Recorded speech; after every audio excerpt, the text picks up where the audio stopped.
সকালে উঠে দেখি ওয়েদারের অবস্থা খুব খারাপ।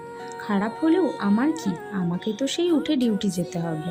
সেই ছোটোবেলাকার মতো যদি হতো, বৃষ্টি হচ্ছে তাই স্কুল ছুটি, সেটা তো আর হবে না, তাই ভেবে লাভ নেই। আমি চলে গেলাম স্নানে। স্নান থেকে এসে একটু ড্রাই ফ্রুটস খেলাম। তারপর ভাবলাম বৃষ্টি হচ্ছে, একটু কফি করে খাই। রোজকারের মতো আমার ভাবনা, কি পরে ডিউটি যাব।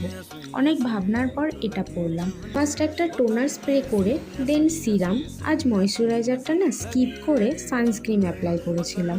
সুন্দর করে লিপস্টিক পরে এই কিউট দেখতে বেলা ভিটার পারফিউমটা লাগিয়ে নিলাম। এটার স্মেলটা না জাস্ট অসাধারণ। আর শুধু রেডি হলেই তো হবে না, বেশি করে জল খেতে হবে। দিনে 4 থেকে 5 লিটার জল খাওয়াটা খুব দরকার, বিশেষ করে যাদের বাইরে বেরোতে হয়। আর এইদিকে দেখো আমার মতো খ্যাপা কজন আছে। এই ওয়েদারেও আমি শ্যাম্পু করেছি। আর এদিকে ডিউটির ব্যাগ আগে থেকেই গোছানো ছিল।